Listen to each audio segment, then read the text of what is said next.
श्रावक किसे कहेंगे? ऐसा ज्ञानी जीव जब अनंतानुबंधी और अप्रत्याहारावरण कषाय के उदय के अभाव में, अनंतानुबंधी कषाय अर्थात जो कषाय जीव को अनंत भवों में मतलब उलझाने का जिनका स्वभाव है, ऐसी कषाएं अनंतानुबंधी कषाय होती हैं। वे हैं क्रोध, मान, माया एवं लोभ। और अप्रत्याखानावरण वे कषाएं जो देश वृत्ति की घातक होती हैं। तो इन कषायों के उदय के अभाव में अपने में देश चारित्र स्वरूप आत्मशुद्धि प्रकट करता है, तब वह वृत्ति श्रावक कहलाता है। अर्थात कि अनंतानुबंधी और प्रत्याखानावरण कषाय इनके उदय के अभाव में अपने देश चारित्र स्वरूप पूर्वक अपने आत्म स्वरूप की अपनी आत्मशुद्धि की प्रकट होना, यह ही वृत्ति श्रावक कहलाता है। समय रत्नकरण श्रावकाचार्य के 138वीं गाथा में समंत भद्राचार्य जी लिखते हैं, निरतिक्रम अनुव्रत पंचकम अपि शील सप्तकम चापी धार्यते निशल्योऽसौ व्रती नाम मतो व्रती कः। इसका भावार्थ है कि निरतिक्रमण अर्थात निर अर्थात रहित और अतिक्रमण अर्थात अतिचार अर्थात जो दोष रहित, पंचकम अपि अर्थ अनुव्रत पंचकम अर्थात 5 अनुव्रत और शील सप्तकम अर्थात 3 गुणव्रत और 4 शिक्षा व्रत इनको धारण करता है। कैसे धारण करता है? निशल्य यो असौ अर्थात जो माया मिथ्या निध्यान इन 3 शल्यों से रहित होकर 12 व्रतों को धारण करता है, वह व्रतियों के बीच में वृत्ति श्रावक माना जाता है। तो यहाँ पे शल्य शब्द से क्या अर्थ लेना?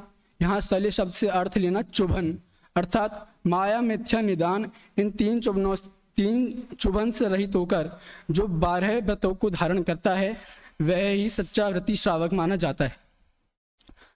तो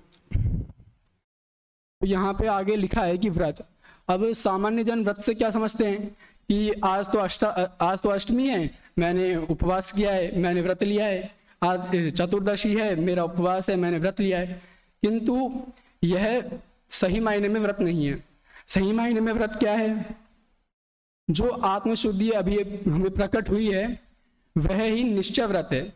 और उन आत्मशुद्धि के सद्भाव में हिंसादि 5 पापों के त्याग रूप और अहिंसादि 5 अनुव्रतों आदि के धारण करने में जो शुभ भाव होते हैं, उन्हें व्यवहार व्रत कहते हैं। तो वे 5 अनुव्रत कौन कौन से हैं? वे 5 अनुव्रतों में अहिंसा अनुव्रत, सत्यानुव्रत, अचौर्यानुव्रत, ब्रह्मचार्यानुव्रत और परिग्रह परिमाण व्रत। फिर इसके बाद में इन अनुव्रतों के रक्षण और उनमें अभिवृद्धि के लिए 3 गुणव्रत होते हैं। वे 3 गुणव्रत कौन कौन से हैं? देशव्रत, दिग्व्रत और अनर्थ दंड व्रत। और उसके बाद में उन महाव्रतों के अभ्यास रूप 4 शिक्षा व्रत होते हैं। कौन कौन से होते हैं? सामायिक व्रत, सदुपवास व्रत, अतिथि संविभाग व्रत, भोगोपभोग परिमाण व्रत। तो हम 5 अनुव्रतों के संबंध में चर्चा करते हैं। सबसे पहले अहिंसा अनुव्रत। हिंसा भाव के स्थूल रूप में त्याग को अहिंसा अनुव्रत कहते हैं। अहिंसा क्या? अधन हिंसा, अर्थात नहीं और हिंसा अर्थात हिंसा से जो रहित हो, वह होती है अहिंसा। फिर स्थूल रूप, हिंसा के स्थूल रूप से क्या अर्थ? जो मतलब हिंसा में त्रस और स्थावर जीवों का जो घात होता है, उस रूप जो हिंसा होती है, वह अहिंसा अनुव्रत में आ गई। अभी हमें अच्छे से समझ नहीं आया, तो इससे समझने के लिए हमें पहले हिंसा को समझना आवश्यक है। तो हम पहले जानते हैं कि हिंसा होती क्या है। तो कषाय भाव के उत्पन्न होने पर, अब कषाय भाव क्या? अभी हमने पढ़ा है कि कषाय 25 होती हैं, 13 राग रूप और 12 द्वेष रूप। उन कषायों के उत्पन्न होने पर अपने आत्मा के उपयोग की शुद्धता अर्थात कि जो शुद्धोपयोग होता है, जो शुद्ध अवस्था होती है, उसका घात होना, वैभाव हिंसा। और ऐसे जो कषाय भाव जिसमें निमित्त हैं, ऐसे अपने और पराये द्रव्य प्राणों का घात होना द्रव्य हिंसा है। तो इसे समझने के लिए एक उदाहरण है, जैसे कि कोई व्यक्ति किसी पर क्रोध करने के लिए अपने हाथ में अंगारा लेता है और वह उसके ऊपर फेंकता है। अब इस बात से कोई मतलब नहीं है कि वह अंगारा उसे लगता है कि नहीं लगता। सबसे पहले तो यह देखिए कि उसने वह अंगारा उठाया, तो उसके अंगारे उठाने से उसका खुद का घात हुआ, उसके खुद के हाथ जले। तो उसके बाद में उसने कषाय की, उसने क्रोध कषाय के कारण उसके ऊपर अंगारा फेंकना चाहा। अब यदि उसे वह अंगारा लग भी गया, तो वह अंगारे लगने से वहाँ पे जो द्रव्य हिंसा होती है, वहाँ पे जो उस व्यक्ति को जो अंगारा लगने से जो घात होता है, वह यहाँ पे द्रव्य हिंसा कही गई है। अमृतचंद्राचार्य ने पुरुषार्थ सिद्धि उपाय में कहा है, अप्रादुर्भावः खलु रागादीनां भवत्यहिंसेति तेषामेवोत्पत्तिर्हिंसेति जिनागमस्य संक्षेपः। इसमें अमृतचंद्राचार्य जी ने कहा है कि जो आत्मा में राग द्वेष आदि भाव होते हैं, उनके उत्पन्न होने को ही हिंसा कहते हैं, और उनके उत्पन्न नहीं होने को ही अहिंसा कहा जाता है। ऐसा क्यों? क्योंकि सामान्य लोग तो क्या जानते हैं कि किसी जीव का घात करना द्रव्य रूप से, वही को हिंसा मानते हैं। किंतु जो निश्चय से जो हिंसा होती है, वह अपने आत्मा में रागादि जो भावों का, रागादि जो दोष हैं, उनका उत्पन्न होने से होती है। क्योंकि रागादि आत्मा में उत्पन्न होते हैं, तो उसके कारण हमारे आत्मा में विकार उत्पन्न होते हैं, और उन विकार उत्पन्न होने के कारण हमें सच्चे रूप में जो आत्म शुद्धि होती है, वह सही रूप से प्राप्त नहीं हो पाती है। फिर उसके बाद में यदि कोई व्यक्ति राग द्वेष आदि भाव न करके योग्यतम आचरण करे, तब तथा सावधानी रखने पर भी यदि किसी जीव का घात हो जाए, तो वह हिंसा नहीं है। अब यहाँ पे बताया है कि कोई व्यक्ति है, वह राग द्वेष आदि भाव नहीं कर रहा, और अच्छी तरह से आचरण करके सावधानी पूर्वक यदि वह चल भी रहा है, और तब भी यदि किसी जीव का घात हो जाए, तो वह हिंसा नहीं होगी। तो कैसे? जैसे मुनराज होते हैं, वह 4 हाथ दूरी तक देख करके चलते हैं, वह उनका कोई भी कषाय आदि भाव नहीं है, और वो सावधानी पूर्वक ही चल रहे हैं। किंतु तब भी यदि वह जीव का घात हो जाता है, तो उन्हें हिंसा का भाव नहीं लगता है, क्योंकि जो जैन धर्म है, उसमें भावों की सर्वथा प्रधानता बताई गई है, कि भावों की प्रधानता को यहाँ पे मुख्य रखा गया है। फिर यहाँ पे लिखा है, इसके विपरीत कोई जीव अंतरंग में कषाय भाव रखे तथा बाह्य में भी असावधान रहे, पर उसके निमित्त से किसी जीव का घात नहीं भी हुआ हो, तो भी वह हिंसक है। जैसे हमारी मम्मी ने हमसे कहा कि जाओ बाजार जा कर के सब्जियां लेके आओ, हम गए, अति उत्साह में गए, तो हमारे अंदर उत्साह भाव है, उसके कारण हम असावधानी पूर्वक चलते हुए गए। किंतु तब भी यदि वह जीवों की हिंसा भी नहीं भी हुई ना, तब भी हमें उन जीवों के घात करने का पाप लगेगा, क्योंकि हमने उस रूप भाव किए हैं, क्योंकि हम मतलब असावधानी पूर्वक चल रहे हैं और उत्साह में चल रहे हैं, अपनी मस्ती में मस्त होकर के चल रहे हैं, तो इस प्रकार से हमने पाप ही किया है। सारांश यह है कि हिंसा और अहिंसा का निर्णय प्राणी के मरने या न मरने से नहीं होता, बल्कि जो रागादि भाव होते हैं, उनकी उत्पत्ति और अनुत्पत्ति से ही होता है। फिर निमित्त की भेद से हिंसा 4 प्रकार की होती है: संकल्पी हिंसा, उद्योगी हिंसा, आरंभी हिंसा और विरोधी हिंसा। संकल्प हिंसा क्या होती है? जो संकल्प पूर्वक केवल निर्दय परिणामी हेतु है, जिसमें ऐसे संकल्प पूर्वक किया गया प्राणघात ही संकल्पी हिंसा है। अभी मान लो कैसे किसी भी व्यक्ति ने यदि यह संकल्प कर लिया कि मैं इस आदमी को मारूंगा ही, मुझे इस आदमी को मारना ही है, तो इस प्रकार से उसने संकल्प कर लिया, तो वह उस आदमी का घात करेगा ही। अब यदि उसने संकल्प कर ही लिया है, तो वह घात करेगा और उसे संकल्प हिंसा का पाप लगेगा। अभी उद्योगी हिंसा क्या होती है? जैसे हम व्यापार आदि कार्य करते हैं, व्यापार आदि कार्य करने में जैसे हमारे मान लीजिए उद्योग वगैरह हैं, उन उद्योगों से धुआं वगैरह भी निकलता है, तो उन धुओं के निकलने से जो वायु का एक जीव होते हैं, उनका घात होता है। इसी प्रकार से मान लीजिए कोई किराना की दुकान है, उसमें जैसे आटा दाल वगैरह होते हैं, उन आटा दालों यदि बहुत समय तक रखे रहते हैं, तो उनमें जीवों की उत्पत्ति हो जाती है। अब यदि वही चीज़ हम किसी ग्राहक को बेच देते हैं, और यदि मान लो उसने उसको बना लिया, तो उनको बनाने से जो जीवों का घात होता है, वह उद्योगी हिंसा में आता है। आरंभी हिंसा, जैसे हमने हमारे घर के बगीचे में एक पौधा लगाया, उस पौधे को लगाने के लिए हमने जो मिट्टी है उसको खोदा, तो उस मिट्टी को खोदने से जो पाप आदि हुए, जो हिंसा हुई, वह आरंभी हिंसा है। जैसे हम खाना बना रहे हैं तो उस समय भी हिंसा होती है, स्नान आदि कर रहे हैं, या फिर जो दैनिक क्रिया में जो भी क्रियाएं होती है उन सबको करते वक्त आरंभी हिंसा होती है।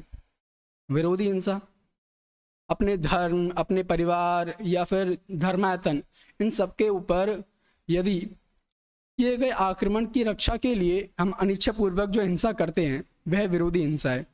जैसे कि यदि मान लीजिए कोई बाहर से कोई व्यक्ति वगैरह आ रहे हैं, वे हमारे धर्म के विरुद्ध बातें कर रहे हैं और वे कह रहे हैं कि हम आपके धर्म को नष्ट कर देंगे, हम आपके धर्म की ये कर देंगे, वो कर देंगे, इस तरह से बोल रहे हैं, तो हम अपने धर्म की रक्षा करने के लिए अनिच्छापूर्वक जो हिंसा करते हैं वह विरोधी हिंसा होती है। हमारे संविधान में कहा है कि यदि कोई व्यक्ति किसी को मार देता है, मतलब अपने सेल्फ मतलब आत्मरक्षा के लिए उसको मार देता है, तो वह हिंसा नहीं है, उसने उस व्यक्ति को मारा नहीं है, तो वह विरोधी हिंसा हो गई। इन सब में वृत्ति श्रावक उक्त प्रकार की चारों हिंसाओं में संकल्पी हिंसा का तो सर्वथा त्यागी होता है, अर्थात सहज रूप से उसके इस प्रकार के भाव ही उत्पन्न नहीं होते और अन्य तीनों प्रकार की हिंसा से भी यथासाध्य बचने का प्रयत्न रखता है। हिंसा भाव का एक तेज त्याग होने से यह अहिंसानुव्रत कहलाता है। अब हम किसी जैनी व्यक्ति से कहें, जैनी भाई से कहें या श्रावक से कहें कि ये लो चीटी और तुम इसे मार दो, मैं तुम्हें इसे मारने के लिए 1000 दूंगा, तो वह उसको नहीं मारेगा, क्योंकि उसने संकल्प कर रखा है कि हिंसा तो करनी नहीं है, उसके मन में है कि हिंसा महापाप है। अब वो कहे कि मैं तुम्हें 1 लाख दूंगा, नहीं, मैं तब भी नहीं मारूंगा उसे। वो कहे 1 करोड़, नहीं। तो जो श्रावक होता है उसे हम किसी भी प्रकार से लुभाने की कोशिश करें, किंतु वह जीवों का घात नहीं करता है।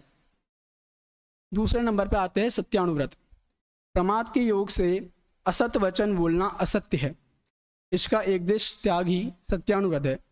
अब प्रमाद अर्थात क्या, आप लोग समझते होंगे, प्रमाद अर्थात आलस्य, किंतु यहाँ प्रमाद से अर्थ है कि जो 15 प्रकार के प्रमाद होते हैं, कौन कौन से, 4 विकथा, 4 कषाय, 5 इंद्रिय, 1 निद्रा, 1 प्राणायतन, इस प्रकार की जो 15 प्रमाद होते हैं, उन रूप से जो हम असत्य वचन बोलते हैं वह असत्य है और इनका एक देश त्याग करना ही सत्यानुव्रत है।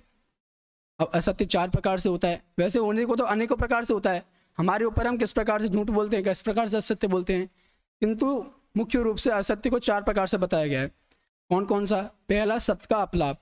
अब सत का अपलाप मतलब क्या, सत अर्थात विद्यमान और उसका अपलाप अर्थात उस विद्यमान पदार्थ को अविद्यमान कहना, यह हो गया सत का अपलाप।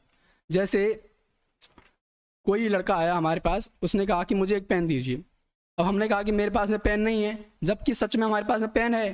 तो यहाँ पे यह हो गया कि हमारे पास पेन होते हुए भी, अर्थात पेन हमारे पास विद्यमान पदार्थ है और विद्यमान होते हुए भी हमने उससे कह दिया कि हमारे पास पेन नहीं है, तो यह सत का अपलाप हो गया।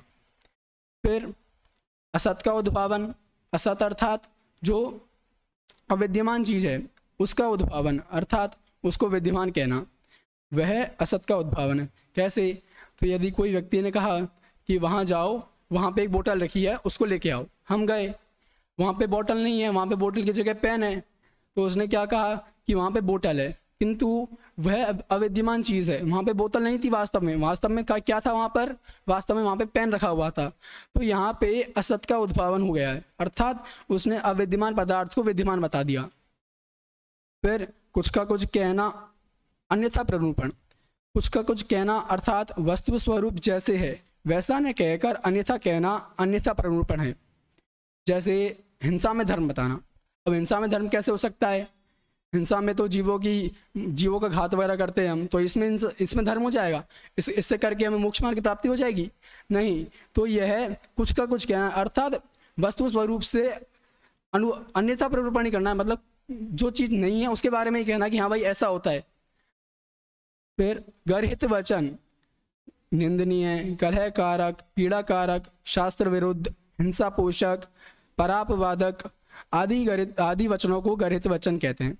निंदनीय अर्थात यदि किसी की हमने निंदा की कि तुम तो ऐसे हो, तुम्हें तो यह बोलना भी नहीं आता, सबके सामने जाने से शर्माते हो, ये है वो है, तो इस तरह से हमने उस समय जिन निंदनीय वचनों का प्रयोग किया वह निंदनीय वचन हो गए। अब ऐसे वचन जिनको प्रयोग में लाने से उन 2 व्यक्तियों के बीच में कलह उत्पन्न हो जाए, झगड़ा उत्पन्न हो जाए, वह मारपीट इत्यादि करने लग जाएं, वह कलह कारक हो गए। पीड़ा कारक, अब हम इस प्रकार के वचन बोल देते हैं कि किसी व्यक्ति का दिल दुख जाता है, उसे मतलब दिल दुख जाता है, उसे पीड़ा हो जाती है और वह अपना आत्मघात तक करने का जो सोच लेता है वह पीड़ा कारक हो गई, वह उस प्रकार के वचन पीड़ा कारक हो गए। शास्त्र विरुद्ध, अब यहाँ शास्त्र विरुद्ध का उदाहरण पहले बता चुके हैं कि हिंसा में धर्म बताना। अभी यह हिंसा में धर्म बताना यह शास्त्रों के विरुद्ध बात हो गई, क्योंकि हिंसा में तो धर्म संभव ही नहीं है। हिंसा का पोषण करने वाले, अब हिंसा का पोषण करने वाले अर्थात ऐसे वाक्य जो हिंसा का पोषण करते हैं और परापवाद कारक आदि वचन व गरित वचन के अंतर्गत आते हैं। अचौर्यानुव्रत, अचौर्यानुव्रत, इसे हम पहले शब्द से इसका अर्थ समझते हैं। अर्थात नहीं, चौर्य अनुव्रत, इसकी यदि हम संधि करते हैं तो इसमें निकलता है चोरी धन अनुव्रत, अर्थात ऐसा अनुव्रत जिसमें चोरी का भाव ना हो, वहाँ वह अचौर्यानुव्रत है। जिस वस्तु में लेने देने का व्यवहार है, ऐसी वस्तु को प्रमाद के योग से उसके स्वामी की अनुमति बिना ग्रहण करना चोरी है।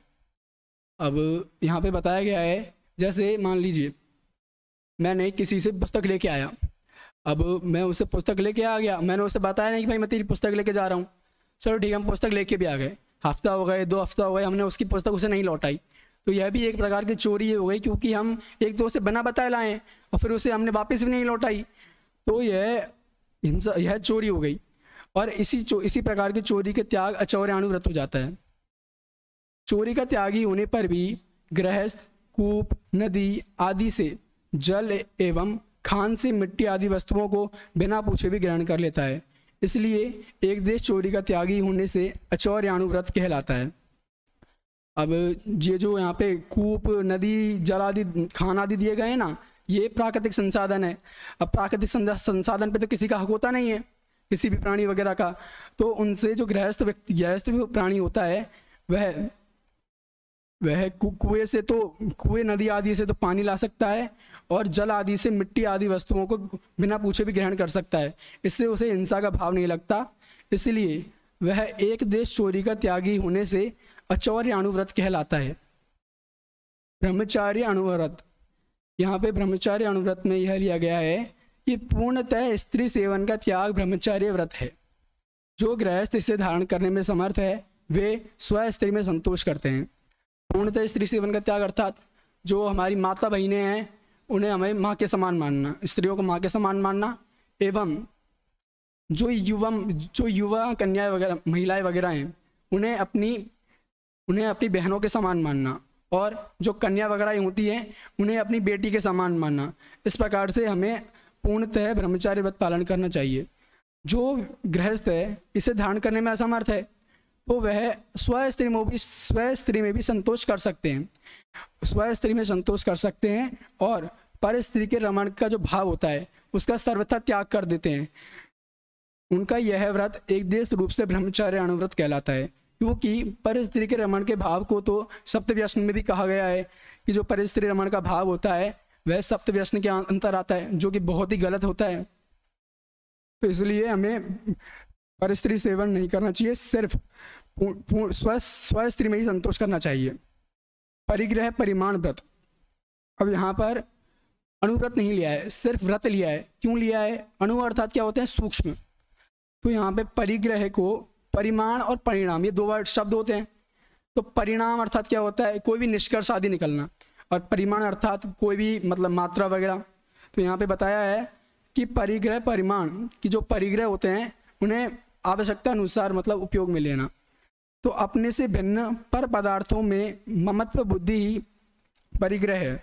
अपने से भिन्न अर्थात अपना जो ज्ञानानंद स्वभावी आत्मा है उससे भिन्न पर पदार्थ जो भी हमारे आसपास में दिख रहा है हमें, जैसे कि रुपया पैसा जायदाद इत्यादि जो भी कुछ है, मिथ्यात्व क्रोध मान इत्यादि जो अंतरंग परिग्रह हैं, जमीन मकान सोना चांदी धन धान्य इत्यादि जो बाह्य परिग्रह हैं, इन जो भी परिग्रह हुए इन सब परिग्रह में जो गृहस्थ होता है वह मिथ्यात्व नामक जो परिग्रह है उसका पूर्ण रूप से त्याग करता है। कैसे? तो हमने पहले पढ़ा कि ज्ञानी कौन होता है? जिसको यथार्थ सम्यक दर्शन प्राप्त हो चुका है वही ज्ञानी है। यथार्थ सम्यक दर्शन कैसे प्राप्त होगा? तो 7 तत्वों का यथार्थ श्रद्धान होगा तभी सम्यक दर्शन प्राप्त होगा, और वह प्राप्त होने से ही हम ज्ञानी कहे जाएंगे। तो जो गृहस्थ होता है उसके मिथ्यात्व नामक परिग्रह का तो पूर्ण रूप से त्याग हो जाता है, और बाकी के जो अंतरंग परिग्रह हैं उनके कषाय अंश के सद्भाव के कारण एक देश त्याग हो जाता है और वह बाह्य परिग्रह की सीमा निर्धारित कर लेता है। जैसे मान लीजिए उसने 10 साल पहले निर्धारित किया कि मैं जो रुपया पैसा जो भी कमाऊंगा वह 10,000 कमाऊंगा, 20,000 कमाऊंगा, किंतु महंगाई बढ़ रही है। महंगाई बढ़ने के कारण मतलब है अपना उसका काम नहीं हो पा रहा है इस सब में, तो वह आवश्यकता अनुसार जो परिग्रह होता है उनकी जो मात्रा होता है उसमें आवश्यकता अनुसार बदलाव भी कर सकता है, और इसी को हम कहते हैं परिग्रह परिमाण व्रत। अब हम थोड़ा सा गुणव्रतों के बारे में जान लेते हैं कि गुणव्रत क्या होते हैं। तो गुणव्रत 3 होते हैं। हमने पहले ही जाना कि जो पंच अणुव्रत होते हैं उनकी रक्षा एवं आत्मवृद्धि रूप पूर्वक जो व्रत होते हैं उन्हें हम गुणव्रत कहते हैं। और जाना भी थे हमने 3 अभी, कौन कौन से? दिग्व्रत, देशव्रत और अनर्थदंड व्रत। दिग्व्रत क्या? दिग्धन व्रत, दिग अर्थात दिशाएं और व्रत। कषाय अंश कम हो जाने से गृहस्थ 10 दिशाओं में प्रसिद्ध स्थानों के आधार पर अपने आवागमन की सीमा निश्चित करता है। कषाय अंश हो जाने पर अर्थात जब उसे पंचाणुव्रतों को धारण कर ही लिया है तो उसकी कषायों की अत्यधिक मंदता हो गई है, और कषायों की मंदता होने पर वह गृहस्थ 10 दिशाएं, उन 10 दिशाओं में प्रसिद्ध जितने भी तीर्थ क्षेत्र वगैरह हैं उन सभी स्थानों के आधार पर अपने आवागमन की अर्थात अपने आने जाने की सीमा को निर्धारित कर लेता है, निश्चित कर लेता है, और जीवन पर्यंत उसका उल्लंघन नहीं करता। वह दिग्व्रत है। देशव्रत, दिग्व्रत में बांधी हुई जो विशाल सीमा है उसको घड़ी, घंटा, दिन, सप्ताह, माह आदि काल की मर्यादा पूर्वक और भी सीमित कर लेना देशव्रत है। अब दिग्व्रत में उसने कहा था कि वह 10 दिशाओं के आधार पर अपने जो आवागमन की सीमा है उसको निश्चित कर लेता है। तो आवागमन की सीमा निश्चित करने से मतलब उसने कोई समय वगैरह थोड़ी बताया कि वह इतने समय तक मतलब आवागमन करेगा, ऐसे कुछ थोड़ी बताया। तो देशव्रत में क्या है कि वह अपनी जो विशाल सीमा है उसको 1 घड़ी या फिर 2 घंटे, 1 दिन, 1 सप्ताह या फिर 2 माह, 3 माह इत्यादि समय की मर्यादा पूर्वक और भी सीमित कर लेता है कि मुझे इतने ही समय के लिए 10 दिशाओं में जो प्रसिद्ध स्थान है उनका मतलब उनका आवागमन करना है। अनर्थ दंड व्रत, बिना प्रयोजन के हिंसा आदि पापों में प्रवृत्ति करना या उस रूप भाव करना अनर्थ दंड व्रत है।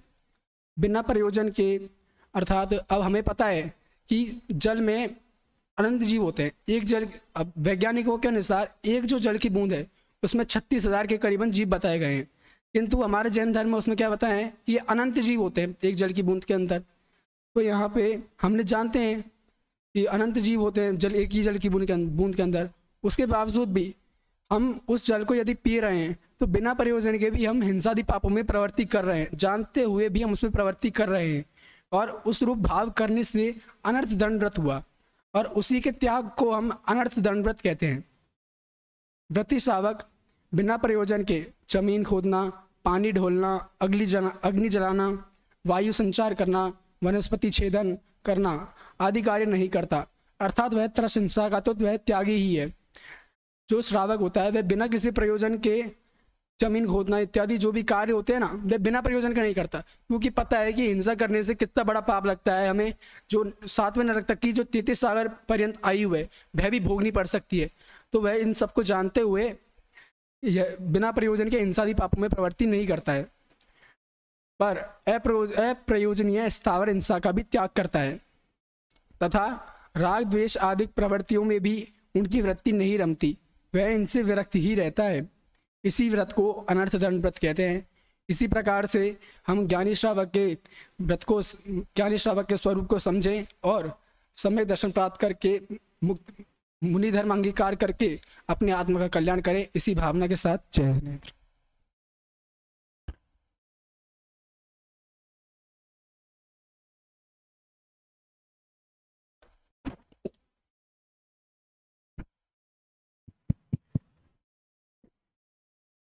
अभी हम यहाँ पर शास्त्री प्रथम वर्ष से जतिन जैन का प्रवचन सुन रहे थे। आपने ज्ञानी श्रावक के 12 व्रत ये विषय लिया था।